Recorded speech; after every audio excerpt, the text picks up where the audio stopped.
Bonsoir à tous, merci d'être présents ce soir avec Edmond et moi-même. Donc, pour ceux qui ne Bonjour. nous connaissent pas, je suis Grégory Cielhomme, le président fondateur du laboratoire Labocast. Edmond, mon ami et président fondateur de la BGDS. Et ce soir, nous allons aborder le sujet de l'efficacité personnelle au cœur du cabinet dentaire. Vous avez été très nombreux à vous inscrire puisque vous êtes plus de 158, presque 160 ce soir, donc un intérêt très fort pour cette thématique.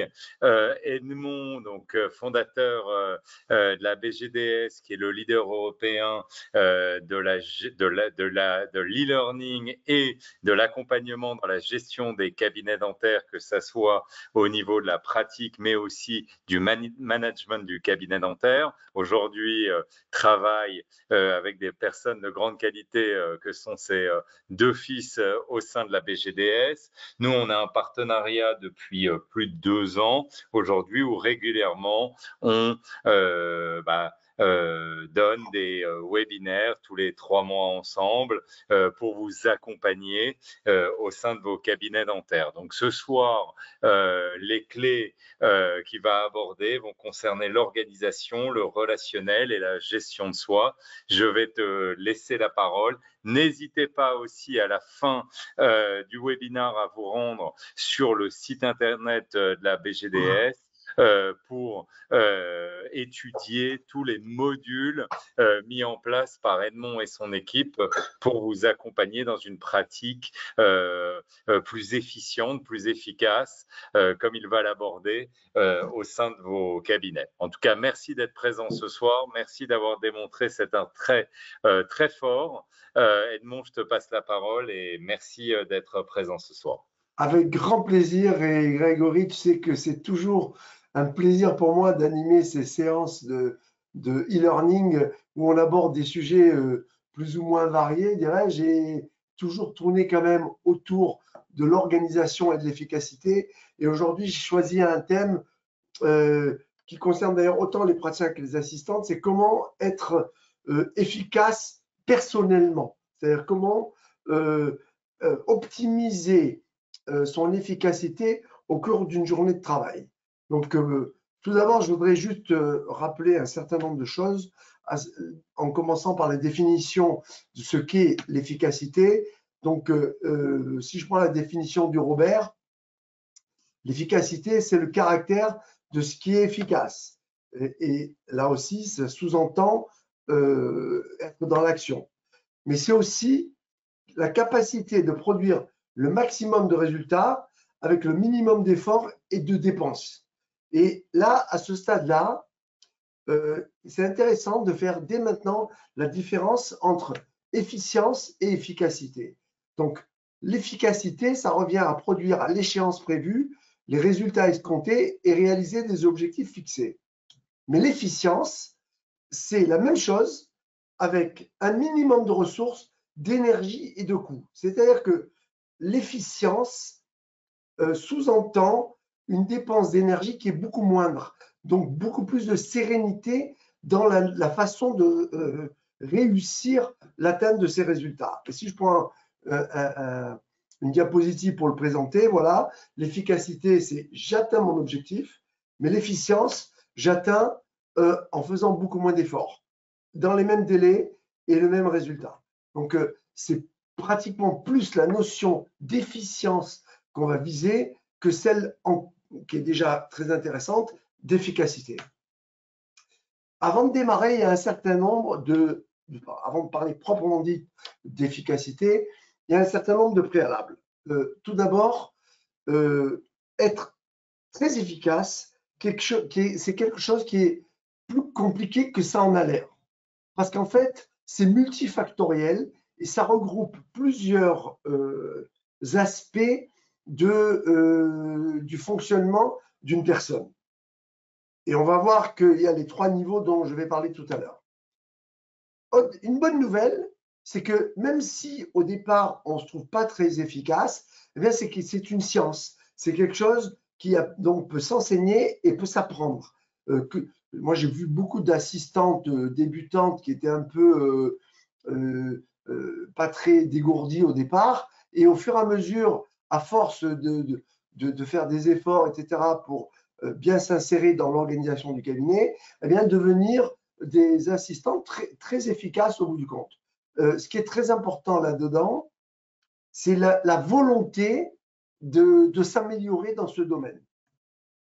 Donc, l'efficacité exige une combinaison de plusieurs choses. Une combinaison de compétences techniques. Donc, c'est-à-dire qu'il faut maîtriser les aspects techniques du métier. Mais ça ne suffit pas. Il faut également avoir une certaine maîtrise des aspects de la communication. Nous verrons que énormément de pertes de temps dans le cabinet sont dues à un déficit de communication et d'échange au sein de l'équipe, ou même avec les patients. Et enfin, ça demande aussi une solide éthique de travail, parce qu'il ne faudrait pas confondre efficacité et productivisme à outrance. La différence étant que le productivisme est au service de la seule rentabilité, alors que l'efficacité est également au service de la qualité du travail. Donc là aussi, il ne faut pas aller plus vite que la machine, et c'est très facile d'être très efficace, mais en bradant les standards cliniques. Autre chose, malheureusement, être efficace, ça ne suffit pas de vouloir l'être. Il faut se former. Il y a vraiment un apprentissage de l'efficacité. C'est surtout, je dirais, un état d'esprit de faire les choses avec un objectif de résultat. Et pour cela, il faut avoir au préalable un certain nombre, les systèmes fondamentaux du moins, qui sont bien en place et qui sont appliqués. Alors je les rappelle, dans notre méthode, il y a 6 systèmes fondamentaux qui se déclinent. La gestion du planning, la gestion des projets de traitement ou des plans de traitement, la politique d'encaissement, la communication de l'équipe basée sur des scripts dans les rapports avec le patient, le management d'équipe et le pilotage de cabinet sur des indicateurs d'activité. Donc, ce sont les 6 systèmes fondamentaux de la méthode BINAS 365, et ceux-là sont à mes yeux un préalable avant de pouvoir travailler sur son efficacité proprement personnelle. Alors, le plan va être très simple. Il y a 3 parties après cette introduction. On va avoir l'efficacité technique et organisationnelle. C'est celle que nous connaissons tous et qu'on adore à la limite, dirais-je. Mais il y a toujours des aspects intéressants de progression dans ce domaine-là. Il y a l'efficacité relationnelle. Alors là, c'est plus difficile parce que, en fait, ça concerne notre façon de communiquer avec les individus avec lesquels nous travaillons. Et cette efficacité relationnelle, eh bien, elle est difficile à percevoir parce que tout le monde pense être efficace en matière de communication. Si je pose la question qui ne l'est pas, personne ne va lever la main, quoi. Donc, l'idée, c'est justement de prendre conscience qu'il y a différents niveaux dans la communication et que beaucoup de gains de temps peuvent se faire par une communication efficace. Et enfin, il y a un troisième niveau dans l'efficacité, c'est la gestion de soi. C'est être capable de prendre des décisions pertinentes, c'est être capable de bien gérer son temps personnel, et c'est également être capable de gérer ses émotions de façon à ce qu'elles ne nous embrouillent pas dans notre fonctionnement au quotidien. Alors, commençons tout de suite par l'efficacité technique et organisationnelle. Et là, il y a plusieurs aspects. Tout d'abord, il y a 3 compétences fondamentales qui, pour moi, relèvent de la façon de penser. La première compétence fondamentale, c'est être sans arrêt dans l'anticipation. Donc, si j'ai ma journée de travail, déjà, je m'impose de la décliner le matin avec mon assistante pour voir un petit peu les points qui peuvent être délicats, et je me prépare psychologiquement. L'anticipation, et vous le savez, est l'une des clés de l'organisation. C'est autant valable d'ailleurs pour le praticien que pour l'assistant. Et la deuxième compétence fondamentale, c'est quelque chose que j'ai appelé l'esprit tac-tac, c'est-à-dire faire les choses sans traîner, sans lambiner, sans hésiter, sans faire des allers-retours, tac-tac. C'est je prends des décisions rapides, pertinentes. Je rappelle que seuls 2% de nos décisions dans une carrière revêtent un caractère très important. 98% des décisions que nous prenons au quotidien sont des décisions qui ont en fait très peu d'impact, d'importance. Ça permet d'améliorer la journée de travail, mais ça ne remet pas en cause fondamentalement la façon de travailler. Donc, avoir cet esprit tac-tac, c'est vraiment avoir cette capacité à aller à l'essentiel et ne pas se perdre dans une espèce de halo d'hésitation et d'aller-retour. Donc, prendre des décisions en 30 secondes si c'est nécessaire. Troisième compétence fondamentale, c'est la notion de synergie au sein de l'équipe. Et là aussi, c'est quelque chose qui est très important à mes yeux dans l'efficacité d'un cabinet, c'est que on ne doit pas, les membres de l'équipe du cabinet dentaire ne doivent pas travailler, comme je le vois très souvent dans les cabinets, j'allais dire chacun pour soi. C'est-à-dire, chacun accomplit sa tâche correctement, mais en revanche, sans tenir compte, sans se coordonner avec les autres membres de l'équipe. Or, la synergie est un puissant élément d'efficacité. Toute personne du cabinet doit organiser sa propre tâche, ses propres tâches, en fonction des tâches des autres membres de l'équipe. C'est la coordination de l'ensemble de l'équipe qui crée cette efficacité qui fait qu'en fin de journée, on est beaucoup moins fatigué en réalité. Donc, anticipation, esprit décisif, tac-tac, synergie avec l'ensemble des autres membres de l'équipe. Après, les trois compétences fondamentales, pour avoir un esprit... Oui ? Excuse-moi, il y a une question. Est-ce que c'est le praticien qui doit trancher quand il a plusieurs membres de son équipe et qu'il y a des thématiques sur lesquelles on s'oppose? Alors d'abord, là, on est extrêmement clair et je pense que je me différencie de pas mal de discours que j'entends dans les revues professionnelles sur le management bienveillant, etc. Management bienveillant, mais bien sûr, évidemment, si on n'est pas bienveillant avec notre équipe, on a un problème. Mais en revanche, il ne faut pas confondre bienveillance et tolérance à la médiocrité. Donc déjà, quand il y a un problème, ce que je veux dire par là, c'est que le leadership doit être assumé et clairement assumé par le titulaire du cabinet. Donc, je veux dire par là qu'on est ouvert, on discute, chacun a le droit de donner son opinion. En revanche, en cas de désaccord, c'est l'avis du praticien qui décide, qui compte. Voilà, clairement. Et il faut que ça soit accepté par tout le monde. C'est-à-dire que c'est une façon de manager l'équipe. En revanche, quand il y a des désaccords entre deux personnes d'une même équipe et qui ne sont pas le praticien, dans mon esprit, c'est le rôle du praticien de leur demander de s'accorder et de trouver un compromis acceptable pour chacune des deux. Si ce n'est pas le cas, au bout du compte, c'est le praticien évidemment qui doit trancher, même si c'est difficile, parce qu'on a toujours la crainte que la personne à qui on ne donne pas raison se braque, etc. Mais le management ne doit pas reposer sur la peur de la réaction des autres. Voilà. Donc, je ne sais pas si j'ai répondu à la question. Il n'y a pas de réaction, mais c'est vrai que comme vous faites tous partie de micro-équipes, ce qu'on appelle du micro-management, c'est d'autant plus difficile à gérer quand il y a un conflit. Oui, et surtout, il ne faut pas accepter que le titulaire rentre dans des discussions sur la façon d'organiser les choses. Il faut qu'il y ait un seul leader clair. Quand chacun rentre dans quand on n'accepte pas l'organisation que préconise le titulaire, on rentre dans un rapport de force. Et donc, il faut à tout prix éviter le rapport de force. Et pour cela, le praticien qui est titulaire, je ne parle pas d'ailleurs des collaborateurs, c'est encore autre chose, hein, il doit clairement afficher que c'est lui qui prend les décisions en cas de désaccord et que ça ne doit pas prêter à discussion.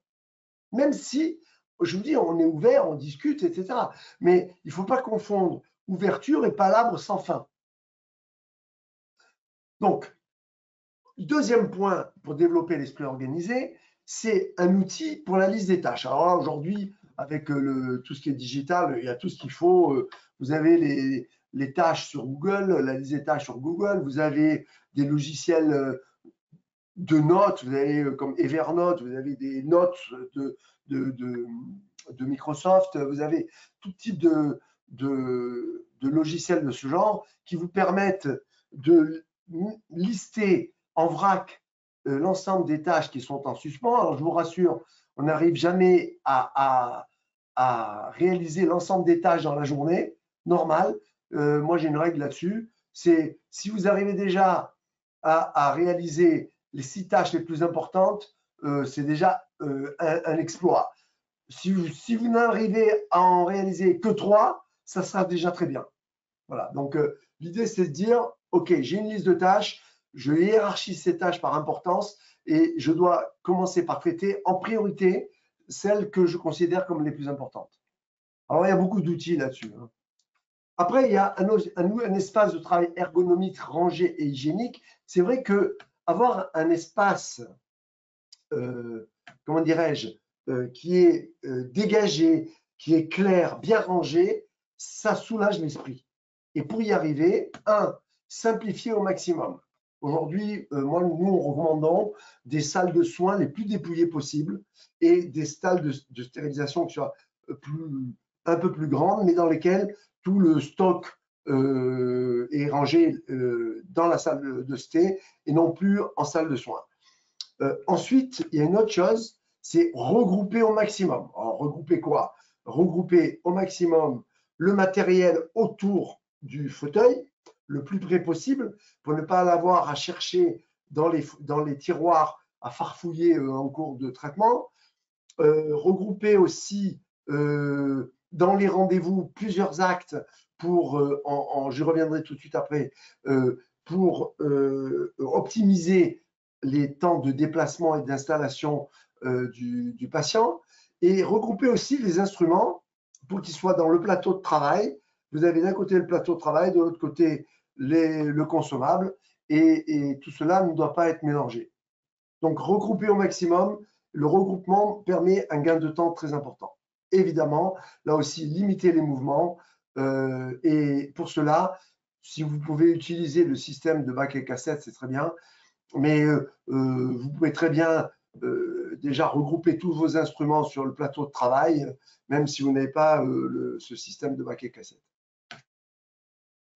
Donc, ensuite, le quatrième point pour développer les aspects techniques et organisationnels, c'est de rédiger parfait. Donc, je continue. Je suis vraiment désolé pour ce contretemps, alors que je ne m'explique absolument pas. Hein. Voilà. Donc, développer un esprit. Donc, ensuite, toujours dans l'efficacité organisationnelle, il y a aussi l'utilisation de techniques cliniques efficaces, c'est-à-dire des techniques cliniques qui vous font gagner du temps. Bon, là, évidemment, vous les connaissez mieux que moi, et je ne peux qu'insister aujourd'hui sur l'utilisation des nouvelles technologies qui permettent un gain de temps considérable. Je ne sais pas, Grégory, si tu veux en dire un mot à ce niveau-là. Comme ce qui me vient à l'esprit évidemment immédiatement, c'est tous les logiciels d'aide à la décision, ce qu'on appelle les digital smile design, chez nous les smile design, où en fait avec quelques photos, quelques vidéos, en quelques minutes, tu as l'avant-après pour permettre à ton patient de décider quant à la suite d'un traitement et amener vers une solution un peu 360 degrés qui est très chère à ton cœur aussi, qui va du diagnostic jusqu'à la réalisation de la prothèse, en passant par l'alignement des dents, que ce soit par aligneur ou pas, blanchiment, bon, tout ce qui est… sans parler évidemment des empreintes numériques qui permettent de gagner un temps considérable dans la prise d'empreinte. Bientôt, l'intelligence artificielle qui fera une entrée fracassante dans le dentaire. C'est pas encore réellement le cas parce qu'on n'est pas un marché qui est des plus intéressants pour le moment, C'est le cas en mais ça y ortho déjà, hein. viendra. Oui, petit à petit.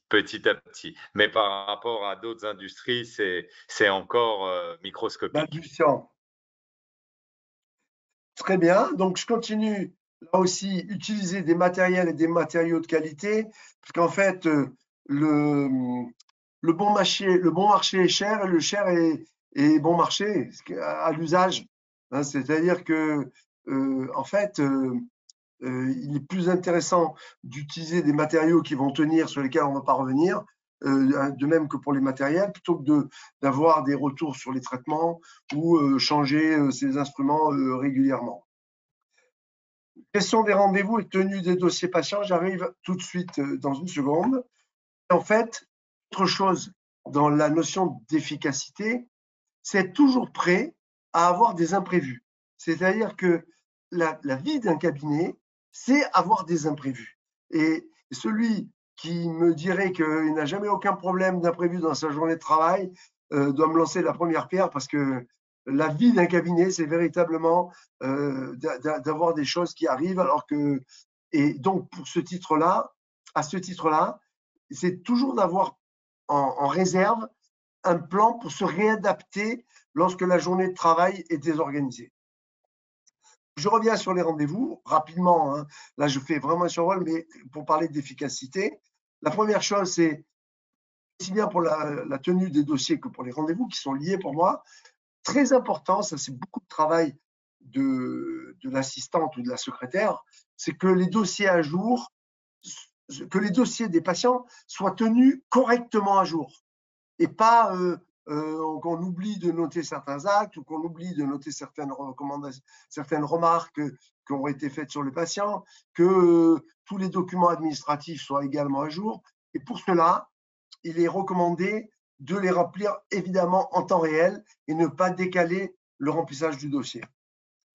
Autre chose aussi, important pour les rendez-vous cette fois, c'est ayez un système de gestion des urgences préétabli. Nous, ce que nous recommandons, c'est d'avoir le matin une réunion avec l'assistante au cours de laquelle le praticien, en regardant sa journée de travail, indique quels est pour lui les meilleurs moments pour placer les urgences.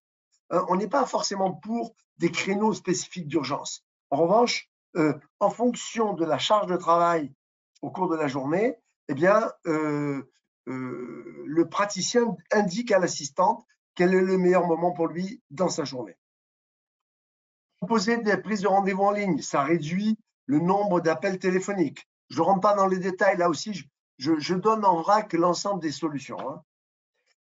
Appliquer des règles de rendez-vous de la méthode Vidas, un petit coup de pub que vous pouvez trouver dans tous les ouvrages que j'ai écrits ou dans certains de mes articles, mais également, évidemment, en vous inscrivant à nos formations. Là aussi, c'est un ensemble de règles qui sont préétablies, que doit maîtriser parfaitement la secrétaire ou l'assistante et qui doit faire l'objet de scripts de communication pour être expliqué aux patients. Après, il y a un autre pôle dans l'efficacité dont on parle rarement, c'est ce que j'ai appelé l'efficacité administrative au niveau du secrétariat. Donc déjà, la secrétaire ou c'est l'assistante qui le fait, devrait là aussi tout regrouper de façon à avoir tous les éléments dont elle a besoin automatiquement sous la main. Je vois trop de cabinets, par exemple, où l'imprimante est à 5 mètres du bureau et où l'assistante doit se lever 50 fois pour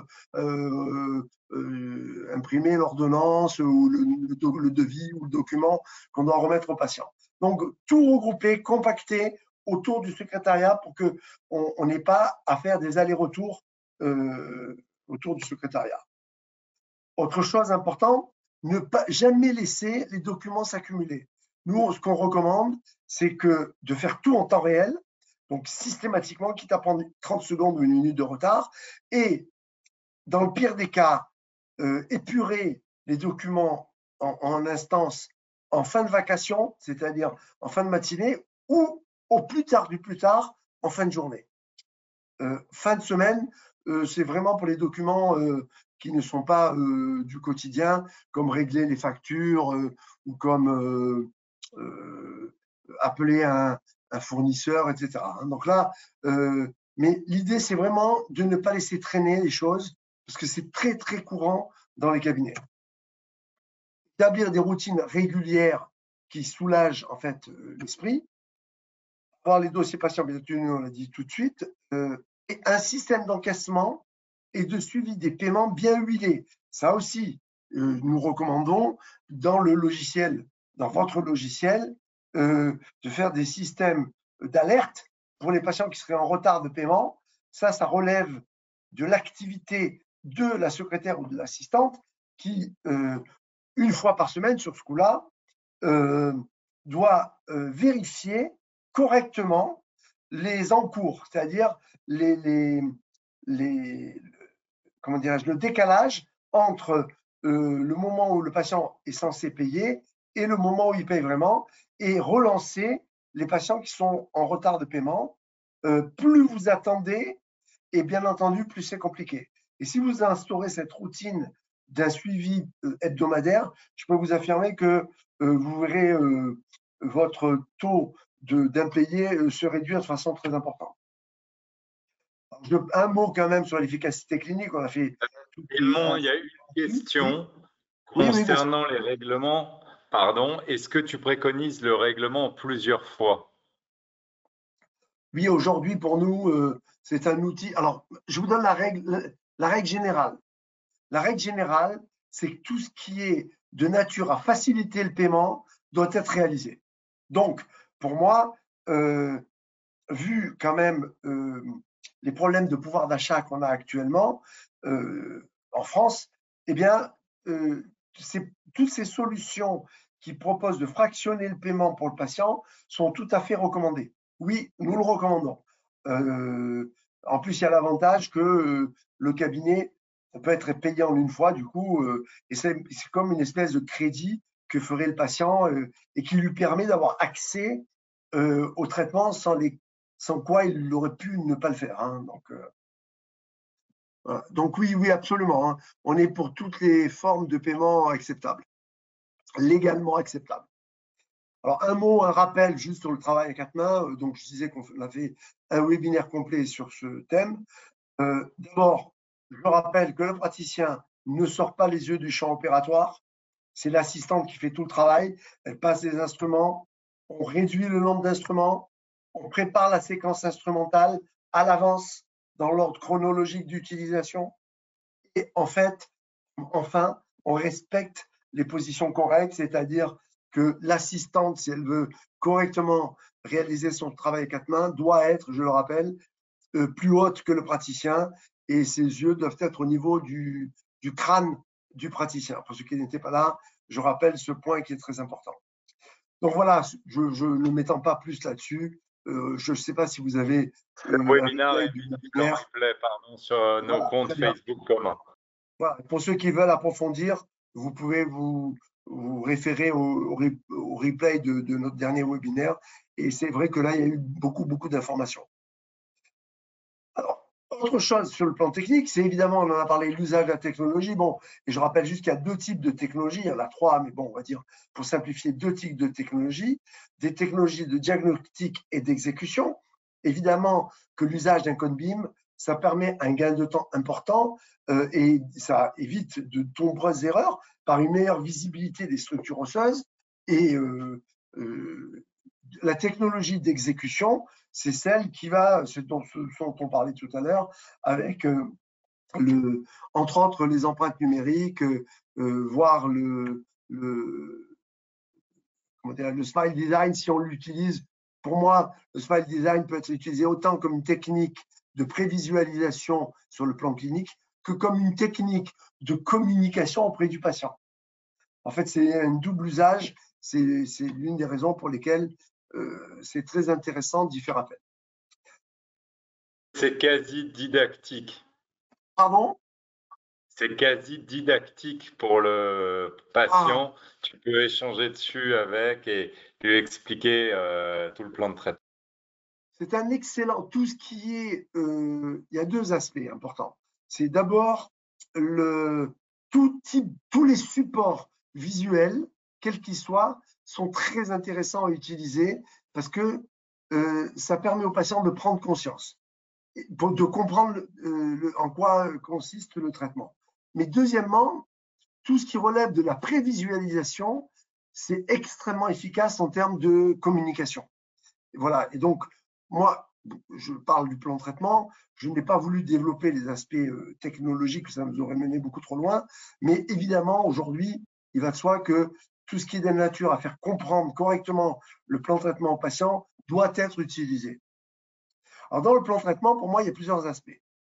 D'abord, très important d'établir un plan de traitement complet, c'est-à-dire avoir une vision globale de la bouche du patient et non pas une vision partielle. Cela ne signifie pas qu'il faut imposer le plan de traitement complet au patient. C'est juste de lui donner une information complète sans le contraindre à réaliser le plan de traitement complet. Parce que le plan de traitement peut être tout à fait fractionné, réalisé sur plusieurs périodes. C'est un élément que je ne peux pas développer là non plus, mais qui en fait est essentiel pour ne pas braquer les patients. Si on leur dit c'est comme ça et pas autrement, je peux vous dire qu'on a vu des cabinets archi pleins se vider en un an hein, avec ce système-là. Donc attention dans la façon de présenter, mais en revanche, le patient a droit à une information complète. Ensuite, très point critique dans notre méthode, c'est ce que j'ai appelé le plan clinique directeur. Qu'est-ce que c'est que le plan clinique directeur? Contrairement au plan de traitement, le plan clinique directeur inclut la notion de temps dans la réalisation de ce plan. Les plans cliniques directeurs, c'est l'établissement chronologique des séquences opératoires de l'ensemble du traitement qui a été accepté par le patient. C'est-à-dire que une fois que mon patient a accepté le plan de traitement que je lui propose, eh bien, le plan clinique directeur, c'est encore autre chose. Je vais me poser sur mon plan de traitement et je vais regarder comment je peux regrouper au maximum les actes que je dois réaliser afin de réduire le nombre de séances dans la réalisation du traitement. Je ne sais pas si je suis clair. C'est un élément fondamental dans l'efficacité de la réalisation du traitement. C'est comment est-ce que je peux réaliser mon plan de traitement complet en un minimum de séances, quitte à regrouper des traitements de cadrans différents. Hein. Dans la même séance, je peux très bien dire je traite une 25, une 36, une 14, ça ne me pose aucun problème. Je peux même imaginer de faire plusieurs anesthésies dans la même séance. Donc l'idée générale étant que plus on regroupe les actes dans une seule séance, et plus on est extrêmement efficace en matière de gestion du temps. Tu as totalement raison et je te rejoins. Oui. On s'en est rendu compte auprès de nos praticiens. Post-Covid, la durée des rendez-vous patients et la durée des rendez-vous s'est allongée considérablement. Dans une séance, on fait beaucoup plus d'actes. Absolument. C'est étonnant, d'ailleurs, chaque fois, ça me fait rire parce que ce sont des choses que nous répétons depuis 25 ans, mais où il faut un élément déclencheur pour que beaucoup de praticiens y aillent. Alors que nous, on a l'expérience que ça marche, quoi. Ce sont des techniques qui sont éprouvées depuis très longtemps, en réalité. Hein. Donc voilà. Et en plus, il a été prouvé même que ça améliore la qualité du traitement parce qu'on est focus sur la bouche du patient. Donc, planifier plusieurs procédures en une seule visite, c'est ce que j'étais en train de dire. Après, je vais passer très vite sur l'hygiène et la stérilisation. Bon, ok. Le plus important, c'est tolérance zéro, évidemment, et pour y arriver, automatiser au maximum. Automatiser le séchage des instruments, utiliser des thermodésinfecteurs à séchage intégré, utiliser, si vous pouvez, les bacs que vous allez mettre, pardon, les cassettes que vous allez mettre dans le stérilisateur, de façon à ne pas avoir à réordonner les instruments au fur et à mesure, chaque fois qu'il y a une stérilisation, etc. etc. Donc, quand on parle de stérilisation, puisque aucune assistante n'est fan de cette tâche, comment dirais-je, adore réaliser la sté, autant les soulager au maximum en réfléchissant à une automatisation maximale. Pareil pour la gestion du stock. Alors, la gestion des tâches occasionnelles est toujours à risque, ce qui est le cas de la gestion du stock. Donc, pour cela, nous recommandons de surveiller sans cesse le niveau du stock, au minimum de façon hebdomadaire, là aussi, et de planifier les commandes à l'avance quasiment. En se disant, voilà, je regroupe toutes mes commandes, on a un tableau où l'assistante note tout le matériel à commander, et selon la taille du cabinet, ça peut être une fois par semaine, une fois tous les 15 jours, une fois par mois, on peut passer les commandes directement auprès du fournisseur. Alors, on en arrive, je surveille l'heure, à la deuxième partie, qui est l'efficacité relationnelle. J'ai vu qu'il était noté 20h30, 22h. Vous me laissez jusqu'à quelle heure aujourd'hui?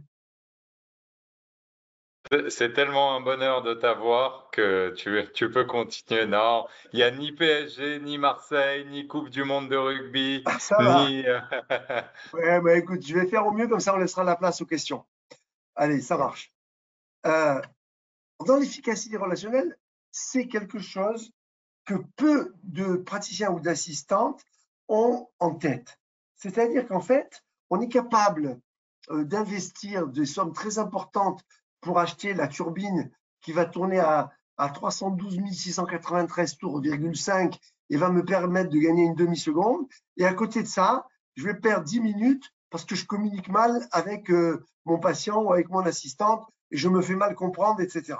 La notion d'efficacité relationnelle, c'est le niveau 2 de l'efficacité, c'est-à-dire c'est le niveau supérieur de l'efficacité. Comprendre et se faire comprendre plus vite, ce qui n'est pas évident. Alors, par quoi commencer? D'abord, une bonne communication améliore l'efficacité globale du cabinet par un gain de temps extrêmement important. Mais c'est, comme j'ai dit tout à l'heure, le praticien qui définit le cadre de travail. On parle de communication là. Quand le travail ne correspond pas, tout de suite, le plus tôt possible, il le dit. Alors, vous savez qu'on peut tout dire dans le cadre d'un exercice professionnel. On est entre professionnels, on est des adultes professionnels. Donc la question ne se pose pas. En revanche, ce qui est très important, c'est comment vous dites. Et comment dire, c'est souvent ça qui tue la relation. Ce n'est pas tellement le contenu, c'est la façon de le dire. Et malheureusement, c'est vrai que dans le rythme d'une journée de travail, on est toujours pressé et on a tendance à dire les choses un peu abruptement. Je vous invite à être très attentif à la façon de dire. Quand l'assistante ne comprend pas, elle doit aussi le dire. Donc, ce que je veux dire par là, c'est que demandez de votre assistante que lorsqu'elle ne comprend pas ce que vous avez expliqué ou demandé, elle ose vous le dire. Mais pour cela, c'est votre responsabilité de créer une atmosphère où elle se sent autorisée à dire. Parce que très souvent, nous, en tant que praticiens, dans le rythme de la journée et concentrés sur les actes à réaliser, eh bien, on demande si la personne a compris. Vous avez compris, Hélène? Et là, elle n'ose pas vous dire, sans que vous êtes pressé, elle dit oui, oui, oui. Et en fait, elle n'a rien compris. Et derrière, vous allez l'engueuler parce qu'elle n'a pas fait les choses correctement. Donc, créer cette atmosphère où elle se sent autorisée à dire les choses. C'est loin d'être évident. J'insiste là-dessus. Parce qu'en réalité, les non-dits sont la véritable plaie des cabinets. Et on ne dit pas les choses pour différentes raisons. Et quelques semaines plus tard, ça explose parce qu'on a gardé sur nous tout ce qu'on voulait dire à l'autre personne. Dans les compétences relationnelles, eh bien, la première des choses, c'est d'être clair quand on parle. Je fais une pause. Évident, non? Bien sûr. Le problème, c'est que quand on est clair pour nous, on n'est pas forcément clair pour les autres. Donc, ce que je veux vous dire par là, c'est que ce qui compte en communication, ce n'est pas que ce soit clair pour vous ou ce n'est pas ce que vous dites, mais en communication, ce qui compte, c'est ce que l'autre comprend. Et donc, vous devez, c'est votre responsabilité de vous assurer que votre interlocuteur a bien compris ce que vous voulez dire. Et parfois, on pense être clair alors qu'on ne l'est pas du tout. Donc, être clair, c'est la clé d'une communication. C'est l'une des raisons d'ailleurs pour laquelle on est pour la redondance des explications de l'information sous des canaux de communication différents.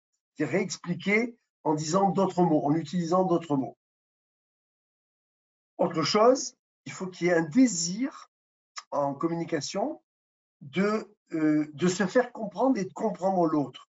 Et donc, pour cela, il faut vraiment être orienté solution et résolution de problème plutôt que être sur la défensive pour justifier pourquoi on demande quelque chose à quelqu'un, hein, en fait. Si la personne en fait n'a pas compris, vous devez chercher à comprendre qu'est-ce qui fait dans vos explications qu'elle n'a pas compris. Évidemment, là aussi, il y a la gestion des problèmes. Là, pour la gestion des problèmes avec les patients, il y a des techniques de communication qui s'appellent la technique principale étant la technique RRT, R, reconnaître, 2, ressentir, 3, trouver. Monsieur Martin, si j'ai bien compris, vous êtes contrarié parce que, je ne sais pas moi, la couronne que vous a placée hier soir est tombée dans la nuit. Ça, c'est reconnaître. C'est-à-dire, je reconnais son problème. D'accord donc, ce que je comprends tout à fait, que vous soyez contrarié par cet événement. Ça, c'est je comprends ce que tu ressens. Vous avez été contrarié. On reformule l'émotion du patient. Eh bien, ce que je vous propose, trouver, c'est de vous prendre que j'aurai terminé avec ce patient, je dis n'importe quoi, hein, j'improvise là, dès que j'aurai terminé avec ce patient, et de cette façon, nous pourrons régler ce problème rapidement. Donc, reconnaître, je comprends, ce que vous me dites, c'est que votre couronne est tombée et que vous êtes contrarié. Reconnaître, ressentir. Je vais vous trouver une solution, et la solution, c'est blablabla, tout ce que vous voulez. Alors, c'est une technique qui me prend 1 minute pour présenter. Là aussi, il faut une vie pour la maîtriser, hein. Mais c'est extrêmement puissant pour désamorcer l'agressivité de n'importe quelle personne, parce que la personne se sent comprise. D'ailleurs, c'est valable aussi. Une question, Edmond, sur un cas de conflit où ouvertement c'est l'assistante qui s'est mal exprimée, qui a induit en erreur sur un plan de traitement le patient, ça a créé des quiproquos et aujourd'hui c'est une situation explosive en cabinet. Tu es confronté donc au patient et c'est ton assistante qui a fait l'erreur. Ben là, c'est très intéressant parce que c'est une situation, c'est comme dans un billard à plusieurs bandes, hein. En fait, il y a deux gestions. Il y a la gestion du patient et il y a la gestion de l'assistante. Donc, la priorité absolue, c'est de gérer le patient. Et moi, ce que je recommande, c'est d'éviter la présence de la personne qui a créé le problème. Donc, quand je reçois mon patient, je n'ai pas l'assistante à côté. Parce que sinon, on rentre dans une histoire de triangulisation. Et ça, c'est toujours source de conflit parce que l'assistante voudra se défendre. Donc, vous gérez le patient seul. D'accord? Très, très important. Après, vous réglez le problème avec l'assistante en interne. D'accord? Et le patient, vous le gérez, comme je viens de vous dire, avec la technique RRT. Reconnaître, ressentir, trouver. D'accord? Alors, je ne connais pas la situation, donc je ne peux pas faire le script. Mais sinon, dans un deuxième temps, ou tout de suite, si je m'en rends compte, je gère le problème avec l'assistante. Et il faut savoir pour quelle raison l'assistante a commis l'erreur. Parce que dans un cabinet, tout le monde peut se tromper. D'accord? Ce qui est très important, ce n'est pas de commettre une erreur, c'est d'abord qu'elle soit capable de s'excuser auprès du patient, l'assistante. D'abord qu'elle reconnaisse son erreur, ce qui n'est pas si évident que ça. Par les temps qui courent, je peux vous dire, c'est pas gagné non plus. Deuxièmement, qu'elle aille s'excuser auprès du patient, toujours pareil, en tête à tête avec le patient. Et troisièmement, qu'on tire les leçons pour éviter que l'erreur se reproduise dans la même situation. Donc, la communication, c'est quelque chose qui est faussement simple. Et ça demande beaucoup d'attention et parfois un peu de temps. Mais on ne peut pas être un bon communicant quand on est toujours dans la course en avant. Donc, parce qu'à un moment donné, ça demande vraiment de se poser, tac, j'appuie sur pause et je rentre en connexion avec la personne, en vraie connexion. Donc, la communication doit être ouverte, c'est ce que je disais tout à l'heure, que ce soit avec les patients, que ce soit avec les assistantes ou les secrétaires, voire le labo. Ma porte est toujours ouverte. Si vous avez des questions, je suis prêt à entendre toutes les questions possibles et imaginables. Et s'il y a quelque chose que vous ne comprenez pas, n'hésitez pas à venir me voir et ensemble, on essaiera d'y voir plus clair. Ensuite, en termes de compétences, d'efficacité relationnelle, quand on présente un plan de traitement, pour moi, il y a deux aspects importants. C'est éduquer. Éduquer, pour moi, c'est faire de la vulgarisation scientifique. C'est-à-dire comment rendre simple des concepts cliniques qui ne sont pas évidents pour un patient.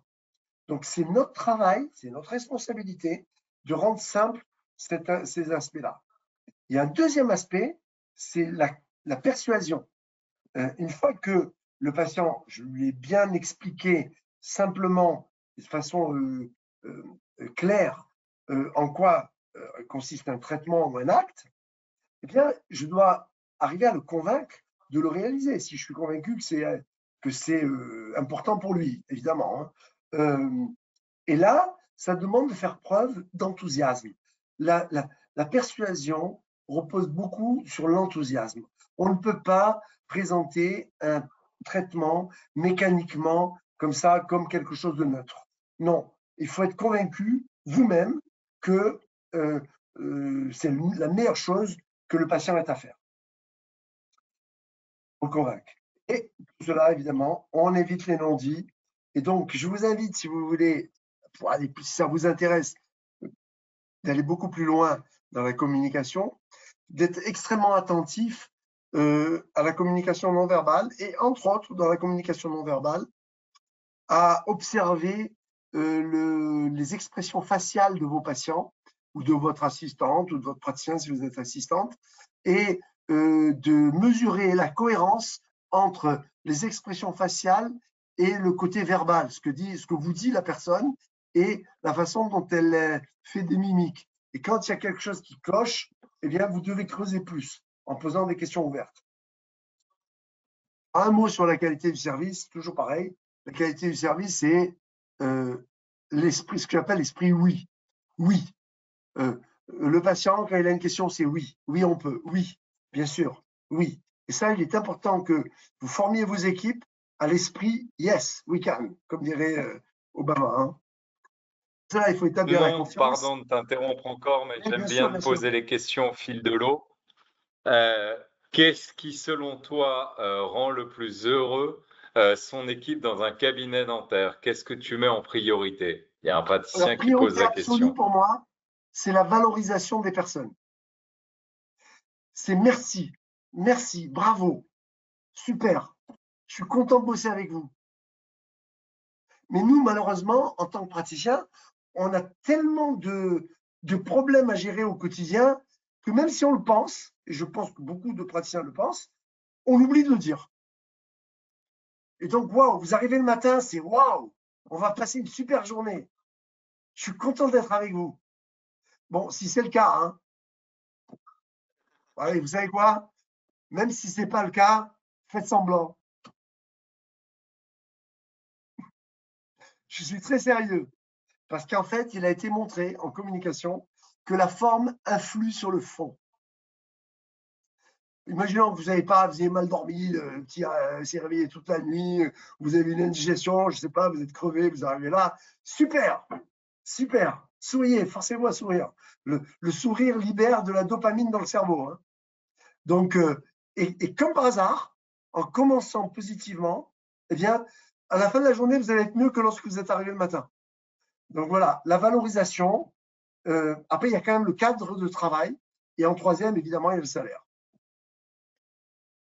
Il y a aussi la notion d'équipe, c'est-à-dire la bonne entente dans l'équipe.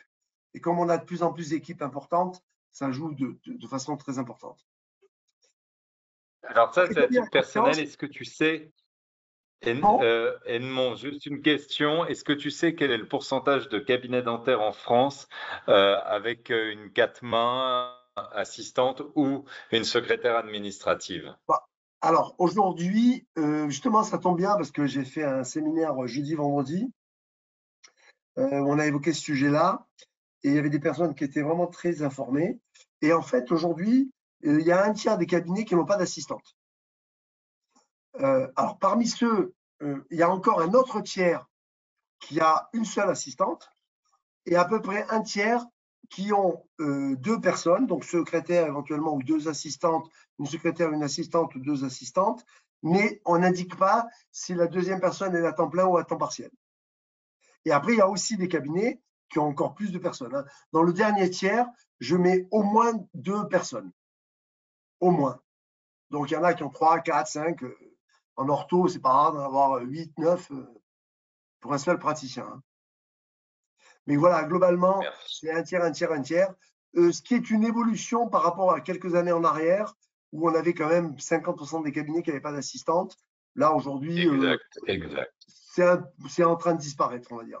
Progressivement, au fur et à mesure que les anciens, comment dirais-je, que les praticiens baby-boomers prennent leur retraite, eh bien, c'est vrai que parmi les nouvelles générations, enfin, ça n'existe plus, quoi. Voilà. Ou très peu, très, très peu, en tout cas. Allez, je continue, parce qu'on a des choses intéressantes encore à voir. Alors, établir la confiance, c'est évidemment très important avec le patient. Je ne rentre pas dans les détails non plus. Répondre à toutes les questions que pose le patient. Aucune question ne me dérange. Toutes les questions sont un indicateur d'intérêt de la part du patient vis-à-vis du traitement. Service, vous connaissez les fondamentaux, la fameuse technique SBAM. Tout le monde connaît SBAM, non? Allez, sourire, bonjour, au revoir, merci. Qui a été inventé par Monsieur Muliez, qui était le fondateur de la grande distribution Auchan, hein. Donc voilà, SBAM. Sourire, bonjour, au revoir, merci. Autre chose, soyez très attentifs au confort du patient. On n'est pas assez vigilant là-dessus, que ce soit la température de la pièce, que ce soit comment dire, la douleur qu'on peut lui faire, que ce soit que la façon dont il est assis. Enfin, tous les éléments du confort sont fondamentaux pour qu'il se sente véritablement pris en charge. Donner un feedback au patient, évaluer sa satisfaction. Bon, je passe vite là-dessus, parce qu'on a centré sur le patient, ça vous avez compris. C'est important de personnaliser la relation. On recommande même d'indiquer dans le dossier du patient des annotations très personnelles pour s'en souvenir la fois d'après. Augmenter les avis Google positifs, ça, alors là, c'est aujourd'hui, celui qui a eu un seul avis Google négatif, c'est de quoi je parle. Donc ça, c'est quelque chose qui se travaille beaucoup. Ça n'est pas le fruit du hasard. L'idée étant de demander aux patients satisfaits, si ça ne les dérange pas, de mettre un avis Google positif sur le, voilà, donc les avis Google. Et enfin, aider le patient à prendre une décision, c'est-à-dire que le patient n'attend pas de vous juste une information. Il veut être guidé dans ses choix. Recommandez-lui ce que vous feriez pour vous. Et après, il accepte, il n'accepte pas, c'est pas grave. Mais déjà, on a constaté que le simple fait de le guider vers un traitement augmente l'acceptation de ce traitement. Donc là, éduquer à l'hygiène bucco-dentaire, assurer un suivi, bon, ok, classique. Un mot sur le travail d'équipe, là aussi, je disais tout à l'heure que c'est quelque chose qui est de plus en plus important, en particulier dans les générations millénium. Je ne sais pas si vous savez ça, mais aujourd'hui, le travail en équipe est l'une des motivations les plus importantes après la valorisation, hein. Donc là aussi, ça a été prouvé, un travail en équipe coordonné, j'insiste sur la notion de coordination, augmente l'efficacité. Donc, si j'ai une tâche à accomplir, je dois l'insérer dans un contexte plus général où je prends en compte les tâches de mes coéquipiers. Je ne suis pas tout seul à accomplir ma tâche. J'ai ma sté à faire, je fais ma sté et point final, quoi. Non, non, non, c'est pas comme ça que ça marche. Est-ce que mon praticien a besoin de moi à un moment donné? Je vais m'organiser pour réaliser ma sté à un moment qui va me libérer pour mon praticien au moment où il en aura besoin. Donc, il faut qu'il y ait une cohérence dans la conception du travail. Et pour cela, on rejoint la question de départ, c'est-à-dire qu'il faut qu'il y ait une acceptation de l'ensemble de l'équipe, de la façon de travailler, qui a été, dont le cadre a été créé par le praticien. C'est le travail du praticien de convaincre son équipe de travailler comme lui l'entend. Cohérence des messages sur le traitement, sur sa réalisation, ok. Ce que j'ai noté encore dans la cohésion d'équipe. Voilà, ça rejoint tout ce que je vous dis depuis tout à l'heure. Le praticien doit assumer son leadership. Aujourd'hui, on ne peut plus se contenter de travailler comme avant, où il suffisait d'aller au cabinet, on bossait, chacun travaillait de son côté, on rentrait chez soi, c'est bon, super, on avait fini notre journée. Non, aujourd'hui, devant la complexification de notre métier, eh bien, il est important qu'il y ait une direction claire qui soit donnée par le titulaire du cabinet. Et c'est cette notion de direction claire qui va rassurer l'équipe en réalité. Donc, pour ça, une communication ouverte, partager le maximum d'informations, mettez en place des systèmes de communication, écoutez les attentes des autres et enfin, donner un feedback.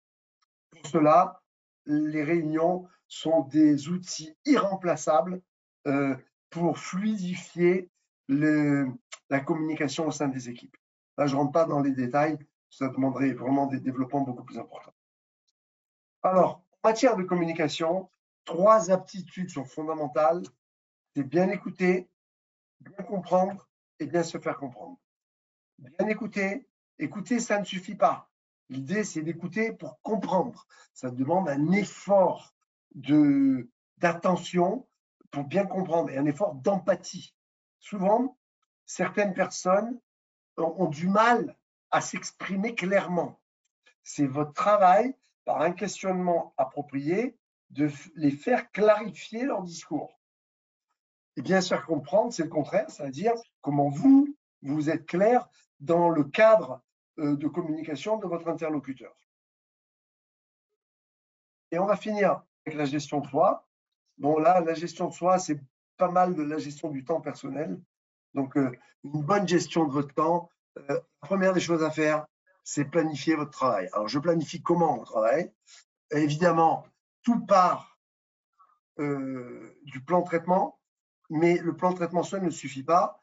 Plan de traitement, séquence opératoire, planification ensuite sur le planning. Je ne rentre pas dans les détails du planning qui nous mènerait trop loin. Vous savez qu'on est pour planifier le traitement, en tout cas les séquences opératoires, le plan clinique directeur, dans le dossier du patient. Nous ne sommes pas forcément pour planifier l'ensemble des séquences dans le planning.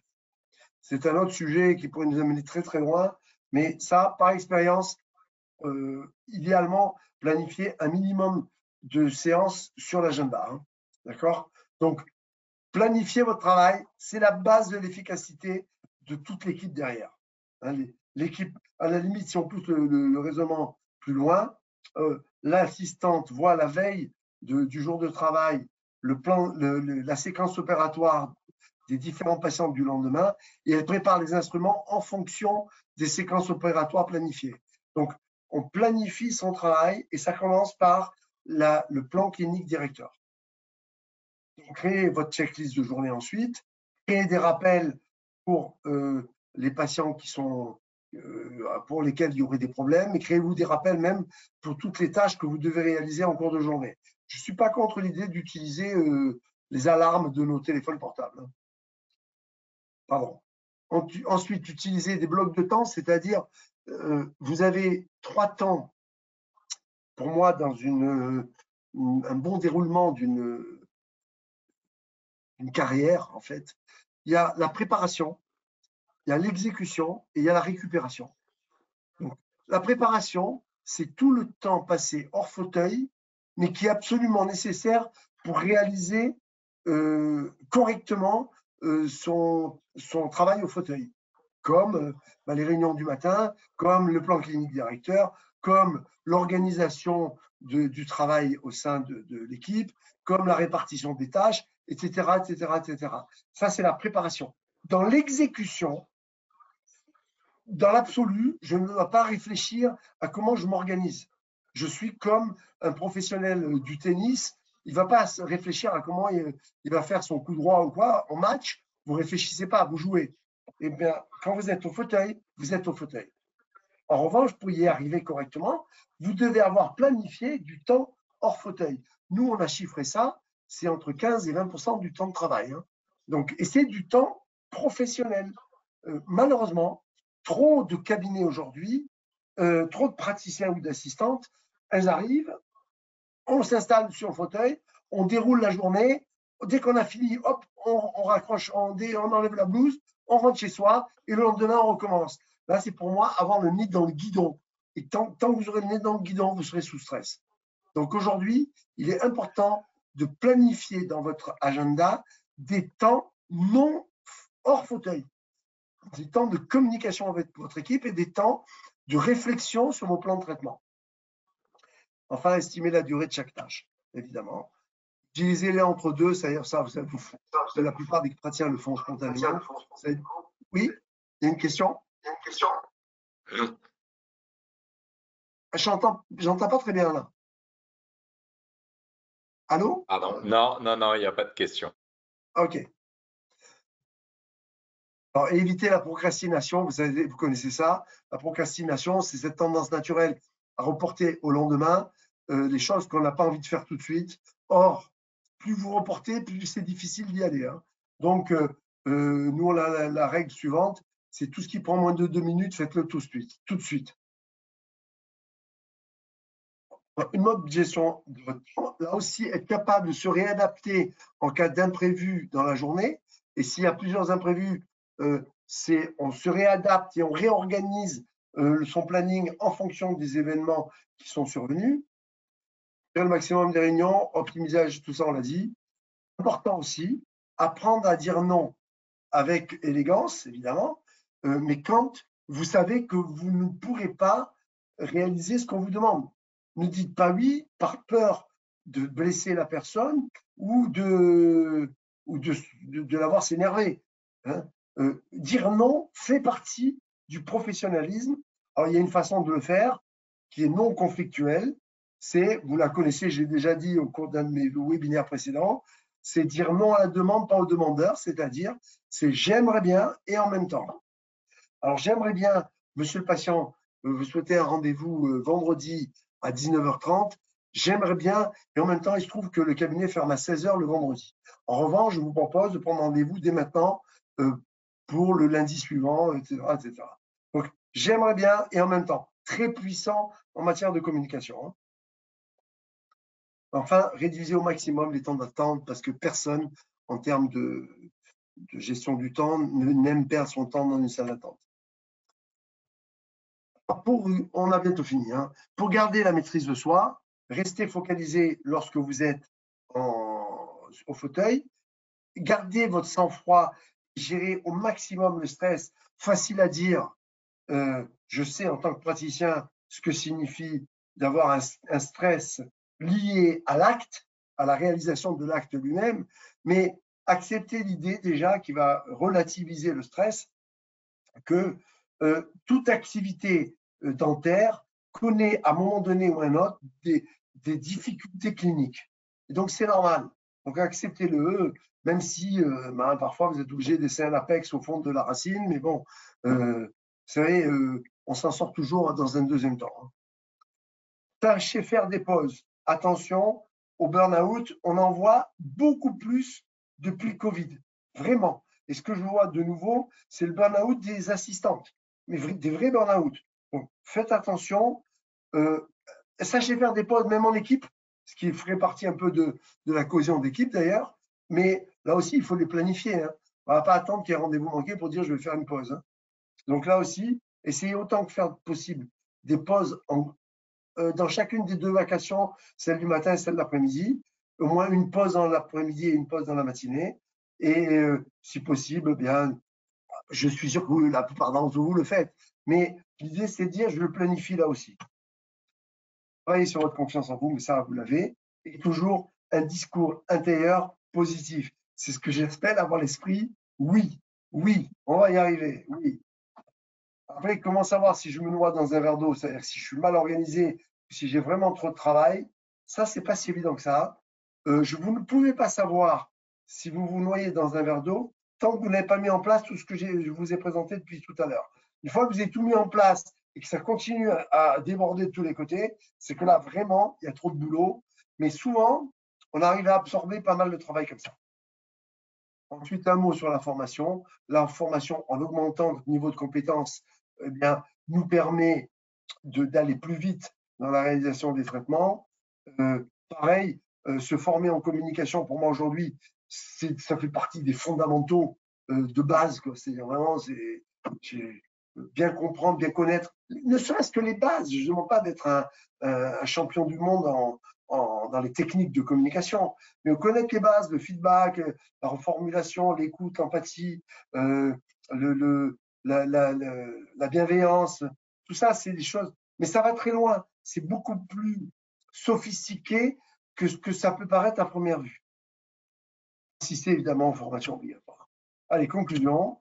Ben voilà, pour moi aujourd'hui, il est important de répondre à l'ensemble des attentes de votre entourage et augmenter votre efficacité, de communiquer clairement, de faire preuve de professionnalisme dans tous les aspects de la pratique, rester organisé, bonne compétence en communication, continuer à apprendre et à évoluer. En un mot, pour moi, l'efficacité repose sur les compétences techniques, les compétences en communication, la bonne gestion de soi. Toujours une solide éthique de travail. C'est le secret d'une carrière réussie et épanouie. Voilà, et je vous remercie. S'il y a des questions. Non, je te remercie infiniment. Il y a une question qui concerne la formation des assistantes qui sont déjà au cabinet depuis un certain nombre d'années. Alors attends, excuse-moi, je vais couper le partage. Comment fait-on? On peut couper le Alors, partage. je vais te le faire. Hop là. C'est bon? Voilà. Alors, excuse-moi, je vais répondre à la question.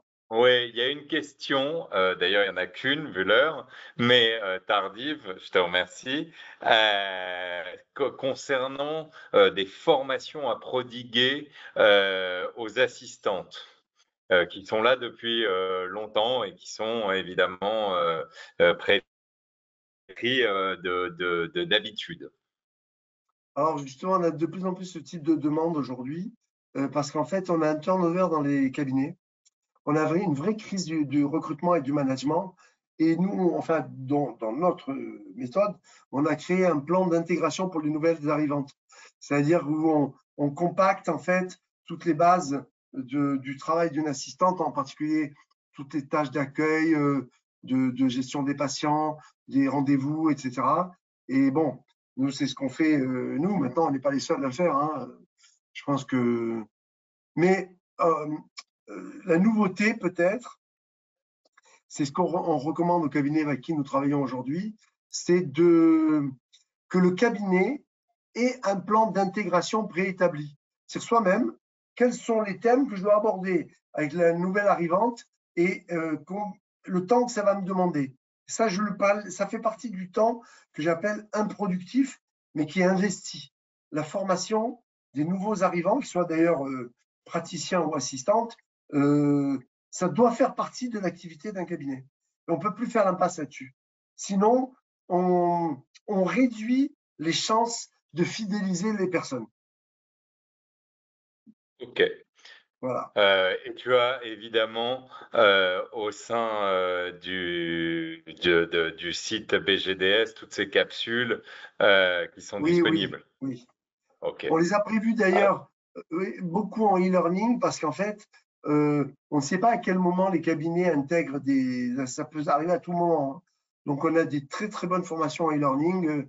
C'est pas que je veuille dire qu'on est bon, mais je sais que les notes qu'on a au cours des évaluations tournent aux alentours de entre 8,8 et 9,2. Donc, et les assistants sont très critiques. Tu as l'expérience et tu as une magnifique équipe, je peux te le dire. Voilà. On a encore une question aussi. Quel rythme de vacances préconisez-vous? C'est éminemment personnel. Alors, c'est éminemment personnel. Bon, on a un adage chez Binas, c'est les vacances perdues ne se rattrapent jamais. Bon, ça c'est le premier point. Mais non, après, Après, ça dépend de tellement de paramètres. Bon, ce que je peux dire, c'est qu'il y a des statistiques. On va dire en moyenne, les cabinets, les praticiens s'arrêtent 6 semaines dans l'année. Euh, euh, non, je parle en omnipratique. En ortho, c'est un peu plus.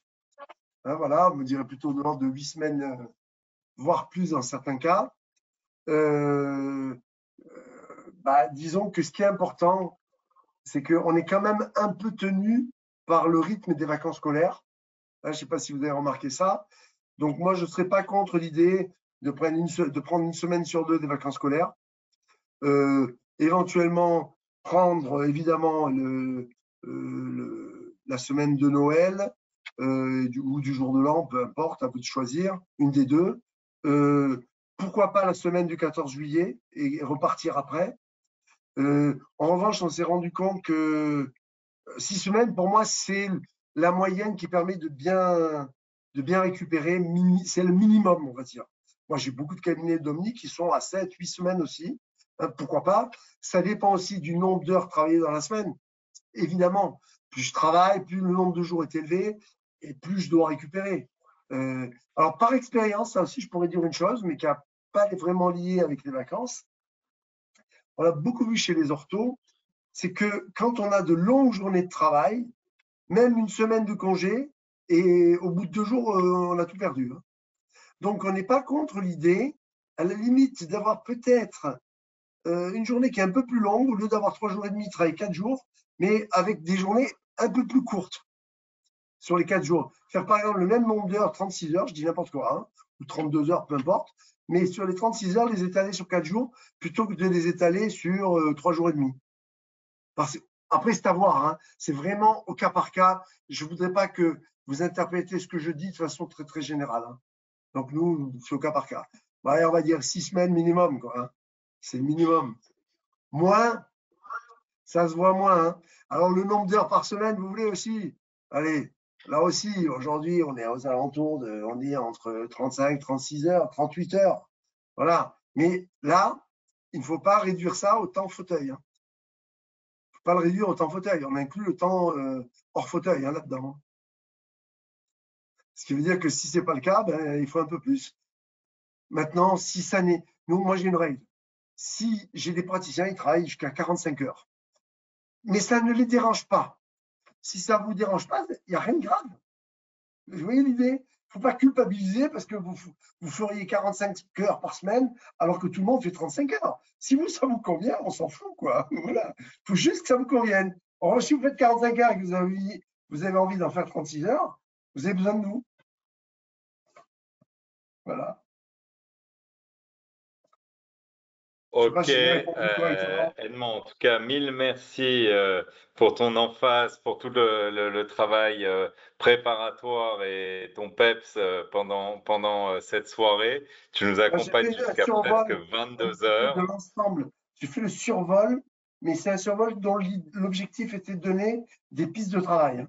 Voilà. Oui, je vous invite vraiment à aller sur le site de la BGDS où vous Binas pourrez Global consulter. Mental. Pardon, oui, Non, non, bien c'est sûr, BGDS pardon. aussi. Voilà. Et en tout cas, ce webinaire pourra être visible sur notre compte Facebook du laboratoire Labocast. Donc, faire une demande pour intégrer pour ceux qui n'y sont pas sur Facebook. Je vous donne rendez-vous le 19 octobre pour une initiation à notre solution en alignement, donc en orthodontie par alignement, pardon, pour TrioClear. Et nous, on se voit à l'ADF Edmond ou au JO, journée de l'orthodontie aussi, pour mettre en place les futures dates Avec des grand plaisir. webinaires pour rythmer notre année. Merci à toi, Greg, et à très, très bientôt. Hein. Au revoir à tous. Merci à tous. Au Au revoir. revoir.